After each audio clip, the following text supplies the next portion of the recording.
두아디라는 굉장히 부유한 도시입니다. 협동조합 형태의 경제 조직인 길드가 매우 발달합니다. 길드는 이방 종교와 아주 밀착된 상태입니다. 그리스도인들은 우상 숭배와 관련해 심한 압박을 받습니다. 우상 숭배 거부는 신용과 사업의 상실을 뜻합니다. 경제적으로 큰 타격을 입게 되겠죠. 생존이 위협받는 상황으로 몰리는 겁니다.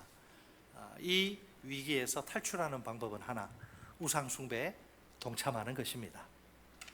먼저 18절은 예수님을 하나님의 아들, 보통 인간이 아니고 하나님의 아들로 소개합니다. 하나님의 아들은 그 눈이 불꽃과 같은 우주적 심판주이십니다. 그 발은 빛난 주석과 같은 영광스러운 분이십니다. 19절을 보면 우주적 심판주 예수님이 두아디라 교회를 칭찬하십니다.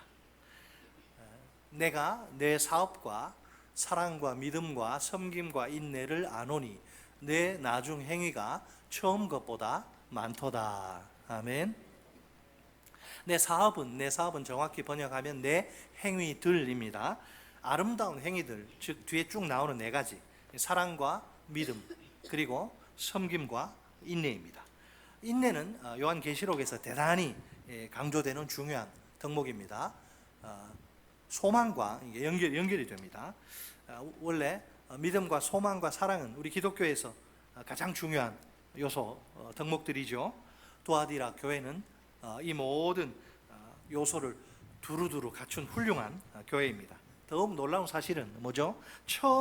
나중 행위가 이제 처음 행위보다 더 많다는 겁니다. 사실 아무리 좋은 행위라도 지속적으로 쭉 계속하는 것은 쉽지 않습니다. 그죠? 그러나 두아디라 교회 성도들은 다릅니다. 어때요? 좋은 행위를 그냥 몇 번 하다가 관둔 게 아니라 좋은 행위를 더 많이 계속 이제 하는 거죠. 다시 말해서 사랑과 믿음과 섬김과 인내가 날이 갈수록 더욱 풍성해지는 겁니다. 그러니 예수님께 칭찬받을 만한 좋은 교회가 맞지요? 그런데 두아디라 교회 성도들은 예수님께 책망도 받습니다. 자칭 선지자라 하는 여자 이세벨을 용납했기 때문입니다. 이세벨은 시돈 사람의 그 왕 엣바알의 딸입니다. 엣바알 이름부터가 벌써 냄새가 나죠. 열성적 바알 숭배자예요. 북이스라엘 왕 아합은 그 사람의 딸인 이세벨과 결혼합니다. 이방 여인과 결혼하면 안 되는데 율법을 어기고 결혼해요. 그녀의 유혹으로 결국에는 아니나 다를까 바알 숭배자가 되고 맙니다. 사마리아, 수도죠. 사마리아에 바알의 단을 막 쌓아 올리고 목상을 만들어 막 세웁니다. 심지어 이 바알 숭배를 북이스라엘의 국교로까지 지정을 해버려요. 마침내 온 나라가 우상 숭배 구렁텅이에 빠져 우상 숭배 소굴이 되고 말아요. 하나님을 섬기는 하나님의 백성의 나라가 우상 숭배 소굴이 돼. 20절에선 이세벨이라는 이름이 은유적으로 비유적으로 사용되는데 두아디라 교회의 어떤 인물 구체적으로 나오진 않아요. 두아디라 교회의 어떤 인물을 설명하기 위해서입니다. 이 인물은 여자인데 상당한 리더십을 소유한 존재입니다. 스스로를 가리켜서 선지자라 부르면서 거짓된 가르침을 전파합니다. 하나님의 백성을 꿰어서 행음과 우상 숭배 죄악 가운데 빠뜨립니다. 여기서 꿰다란 동사는 사탄의 행위를 표현합니다. 놀랍게도 본문에선 미혹의 대상이 불신자들이 아닙니다. 예수의 종들이에요. 거짓 선지자인 이세벨이 사탄의 조종을 받는 거라 예수님의 종들을 미혹합니다. 하나님이 이 뻔뻔한 행위에 대해서 진노하십니다. 본래 두아디라는 우상 숭배와 또 음행의 죄가 성행한 곳입니다. 좀 전에 말씀드린 그 길드 형태의 그 경제 시스템 구조가 문제입니다. 우상에게 바쳐진 음식을 먹는 거, 이건 길드의 그 수신을 경배하는 의식 중의 일부입니다. 부를 축적하고 상업에 종사하려면 잘 먹고 잘 살려면 이 의식에 참여하는 게 필수입니다. 그러니 자연스럽게 사람들이 우상 숭배와 음행의 죄에 그대로 노출이 되고 맙니다. 사탄은 경제적이, 쉽게 말하면 돈과 관련한 부분을 집중적으로 공격합니다. 이 사람들에게 취약한 걸 알기 때문이죠. 그래서 이제 이세벨의 거짓된 가르침이 교회와 성도들의 삶 속에, 생활 속에 깊이 침투합니다. 문제는 이 가르침 속에 사탄적인 요소가 가득하다는 사실입니다. 상업적 이익에 돈에 목마른 그리스도인들에게는 대단히 매력적인 가르침입니다. 뿌리치기가 쉽지 않은 유혹입니다. 자칫하다간 자기도 모르는 사이에 늪에 빠지면 점점 더 빠져들죠. 자기도 모르게 이렇게 점점 빠져들게 됩니다. 그러다가 그 끝이 좋지 않습니다. 끝은 신앙을 버리는 배도, 배교의 길로 나아가게 됩니다. 이 가르침을 방치하다가 온 교회가 뿌리채 흔들릴 가능성이 큽니다. 이런 점을 간파하신 예수님이 도저히 가만히 계실 수가 없습니다. 자, 그러면 두아디라 교회 이 성도들 향한 주님의 뜻은 뭐죠? 회개입니다. 간단합니다. 회개. 범죄한 이세벨이 회개하는 것입니다. 그녀의 범죄 행위에 동참한 죄인들이 회개하는 것입니다. 계속해서 22절로 23절에 구체적으로 이제 회개하지 않을 시에 주어질 하나님의 심판에 대한 경고가 주어집니다. 22, 23절 보세요. 볼지어다 내가 그를 심상에 던질 터이요 또 그와 더불어 간음하는 자들도 만일 그의 행위를 회개하지 아니하면 큰 환난 가운데 던지고 또 내가 사망으로 그의 자녀를 죽이리니 모든 교회가 나는 사람의 뜻과 마음을 살피는 자인 줄 알지라. 내가 너희 각 사람의 행위대로 갚아주리라. 아멘. 이 부분 한번 따라서 합니다. 내가 너희 각 사람의 행위대로 갚아주리라. 뭐 넘치지도 않고 모자라지 않고 딱 정확하게 100이면 그대로 정확하게 100. 자, 만약 끝까지 회개하지 않으면 반드시 하나님의 심판이 떨어지게 됩니다. 22절로 23절에 나오는 그 하나님의 심판은 세 종류의 사람들을 대상으로 임합니다. 첫 번째 심판의 대상은 당연히 이세벨이죠. 이세벨. 이때 하나님이 사용하시는 심판의 도구는 질병, 병을 주십니다. 주님은 이세벨을 침상에 사정없이 던지실 것입니다. 이세벨을 심각한 질병에 걸려 고통스럽게 만들 것이란 그런 말이죠. 두 번째 심판의 대상은 그와 더불어 이세벨과 더불어 간음하는 자들입니다. 이때 하나님이 사용하시는 심판의 도구는 큰 환난입니다.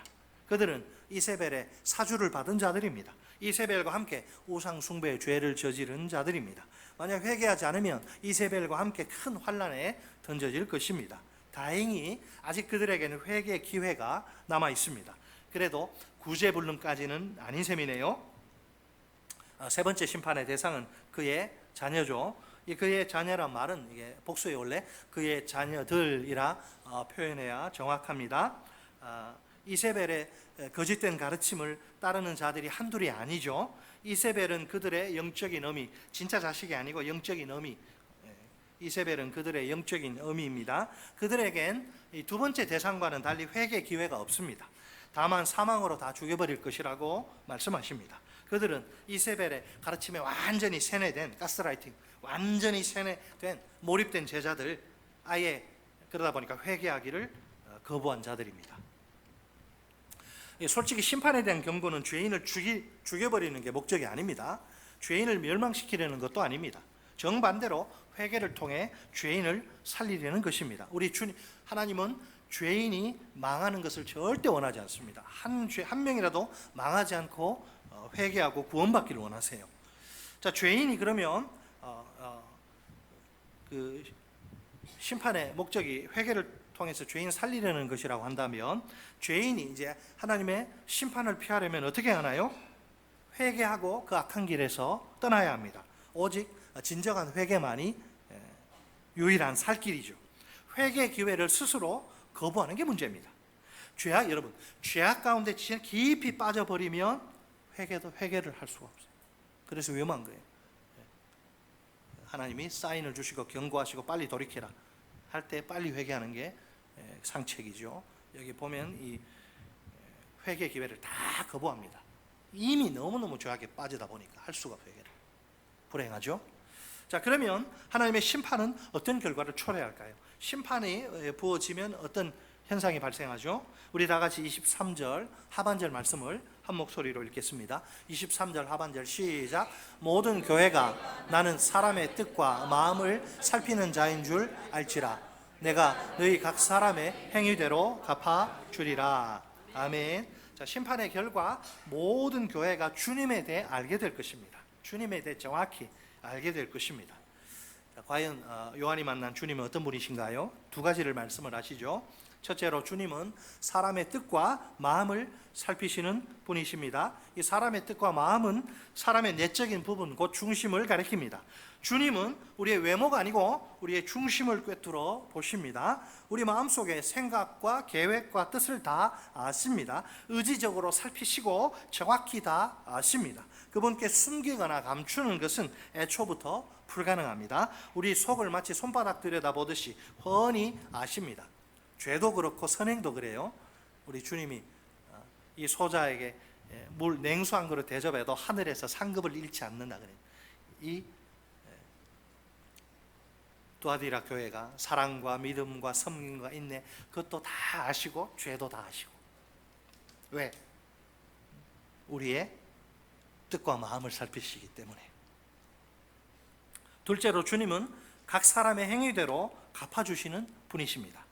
주님의 심판은 누구에게나 공정하게, 가장 공정하게 주어질 것입니다. 그 누구도 억울하다느니 뭐 하면서 이의를 제기할 수 없을 정도입니다.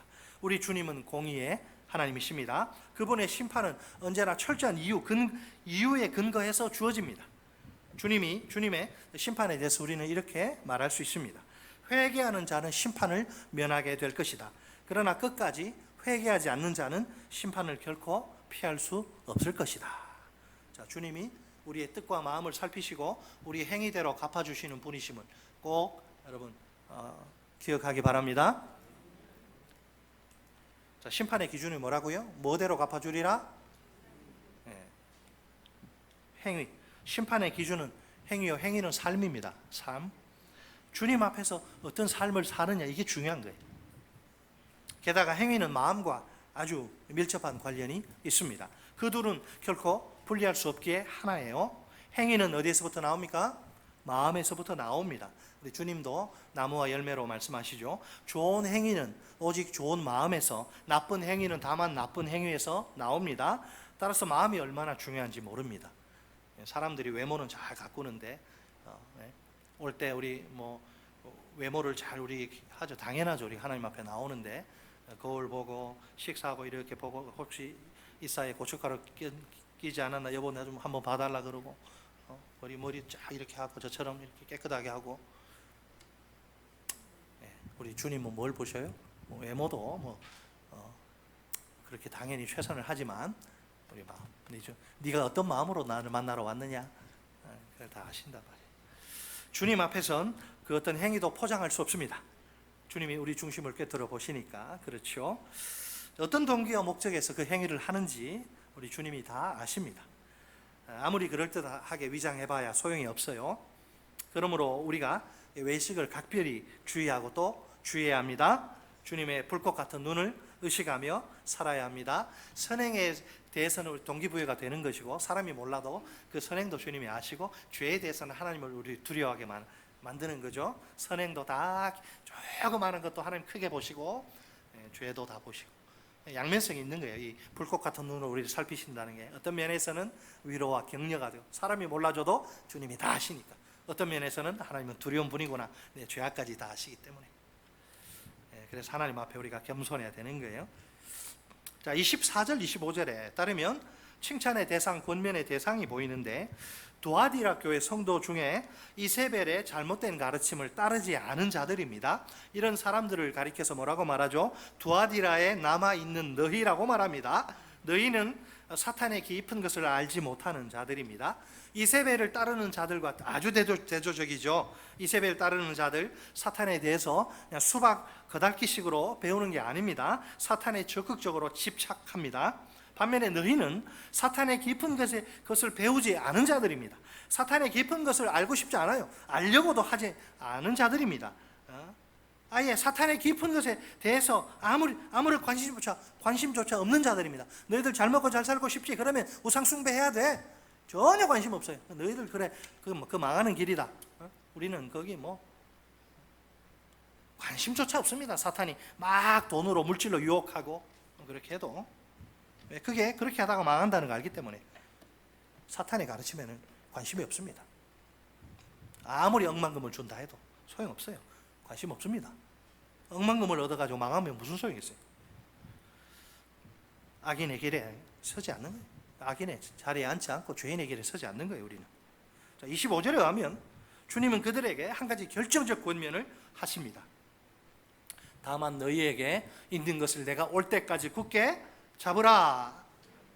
굳게 잡지 않으면 놓칠 수 있다는 누구나 굳게 잡아야 돼. 굳게. 너희에게 있는 것은 뭐죠? 너희가 지금 가지고 있는 그 아름다운 좋은 것들, 사탄의 깊은 것을 따르지 않는 신앙의 태도를 말하는 거죠. 신앙의 분투. 내가 죽으면 죽었지 내가 우상을 절할 수 없다. 신앙의 분투입니다. 예수님이 재림하실 때까지 끝까지 예수 배신하지 않고 사탄의 길에 서지 말고 그렇게 믿으며 분투하면서 살라는 거예요. 그게 우리를 향한 주님의 뜻이요 소원입니다. 내가 올 거야. 내가 너희에게 올 거야. 그때까지 굳게 잡아. 오늘 우리 시대에 우리를 유혹하고 망조가 들게 하는 현대판 이세벨이 있습니다. 거짓 가르침으로 교묘하게 우리를 유혹하는 자죠. 우리가 항상 두 가지를 정말 조심해야 합니다. 첫째는 세속적이며 물질적인 세계관이에요. 따라서 하십니다. 세속적이며 물질적인 세계관. 한마디로 돈이 최고란 겁니다. 이게 이세벨입니다. 이 세계관은 매혹적인 음성으로 우리를 유혹합니다. 꼬리를 살랑살랑 치면서. 오늘도 TV, 드라마, 영화, 유튜브, 연극, 음악을 도구로 사용하지요. 온갖 거짓 가르침을 토해내느라 정신이 없습니다.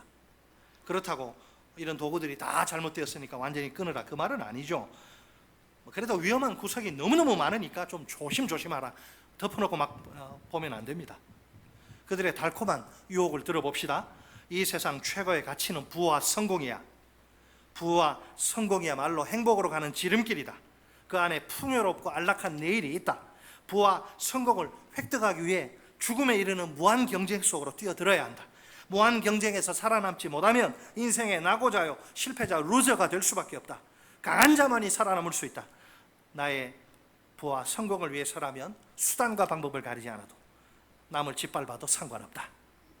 이 세상에 누구나 사람인지라 경제적 유혹 앞에 흔들리기 쉽습니다. 마음속에서 끊임없이 솟아오르는 질문이 있습니다.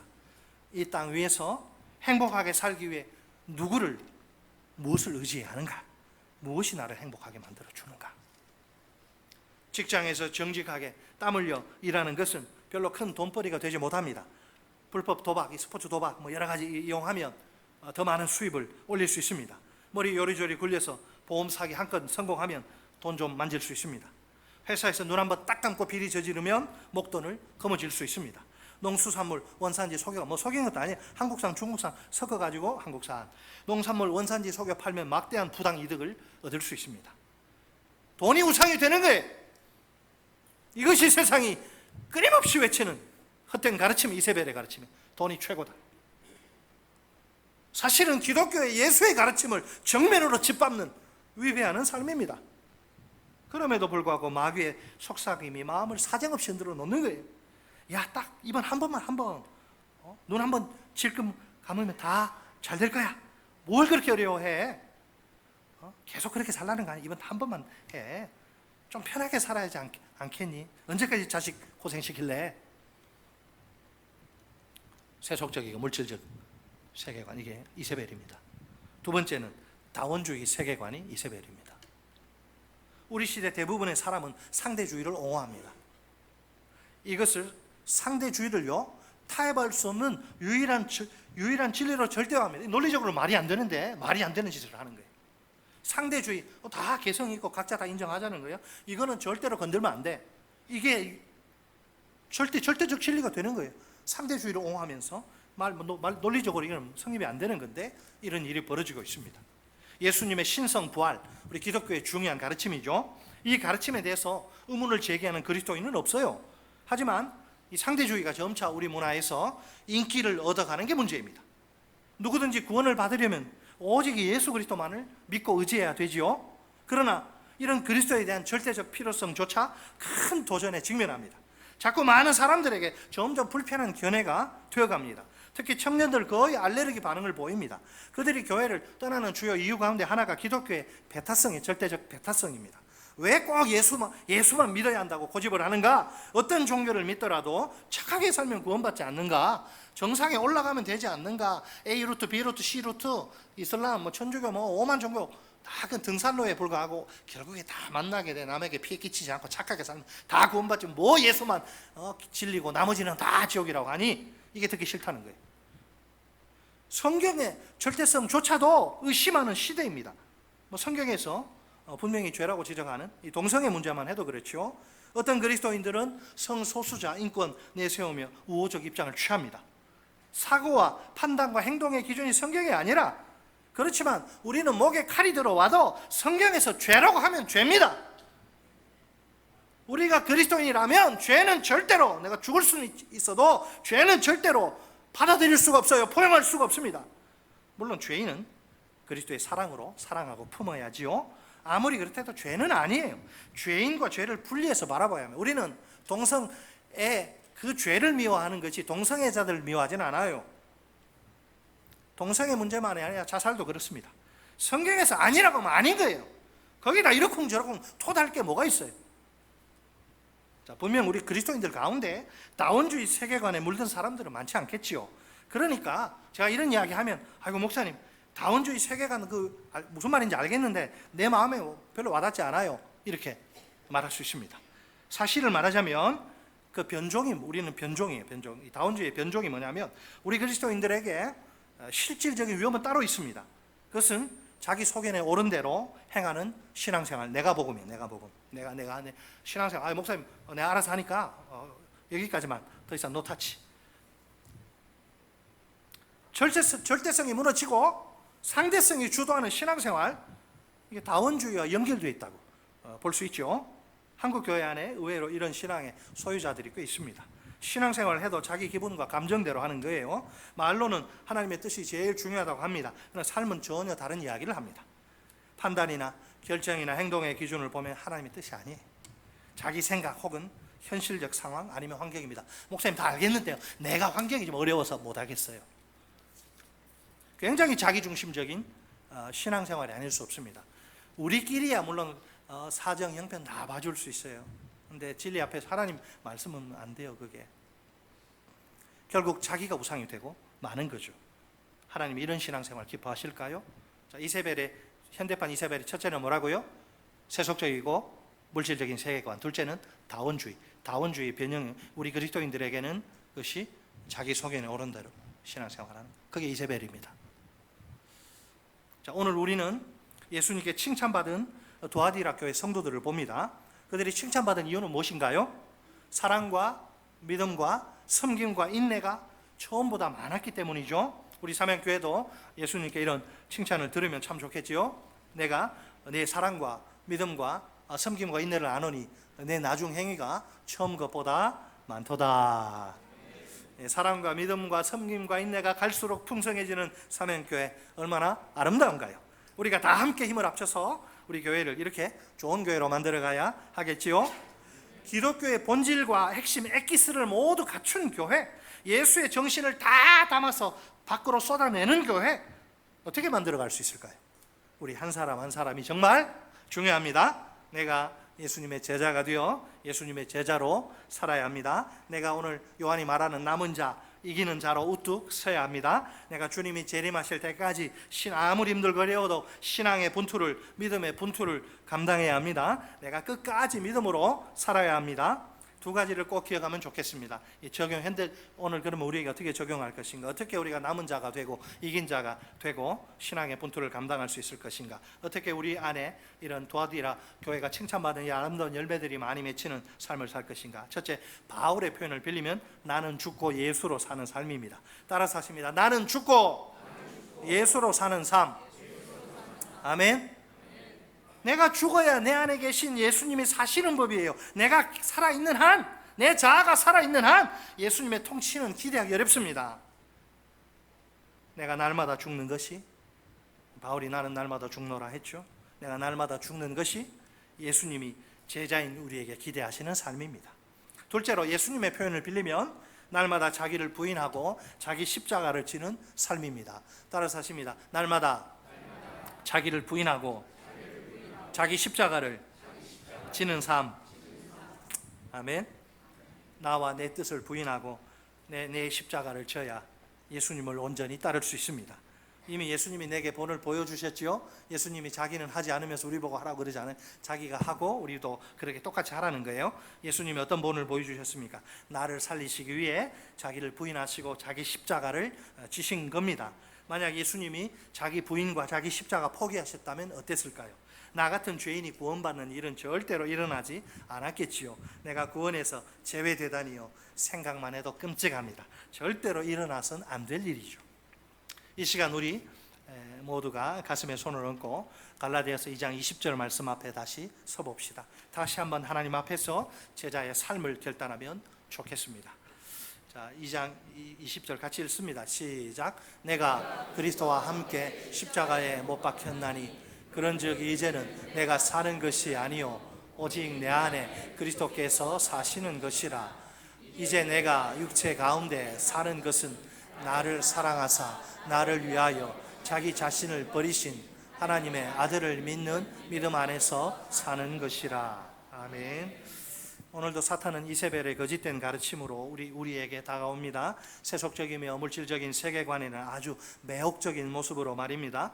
다원주의 세계관이라는 고상한 모습으로 말입니다. 그 목표는 우리를 죄악의 깊은 구렁텅이에 빠뜨리는 것입니다. 우리가 그 악한 이세벨의 가르침을 각별히 조심해야 합니다. 교회에 틈타지 못하도록 철저히 배격해야 합니다. 돈이나 자기가 우상이 되는 삶은 절대 금물입니다. 우리 모두 주님 다시 오실 그 영광의 날을 바라봅시다. 그날까지 신앙의 분투를, 믿음의 분투를 잘 감당합시다. 끝까지 믿음 지키며 예수 배신하지 않고 예수의 제자로 살아갑시다. 그럴 때 두아디라 교회 성도들처럼 남은 자로 주님 앞에 우뚝 서게 될 줄 믿습니다. 예수님께 칭찬받는 아름다운 교회가 될 줄 믿습니다. 마지막으로 우리 다 함께 한 목소리로 외쳐봅시다. 나는 죽고 예수로 사는 삶. 날마다 자기를 부인하고 자기 십자가를 지는 삶. 따라서 하시면 나는 죽고 예수로 사는 삶.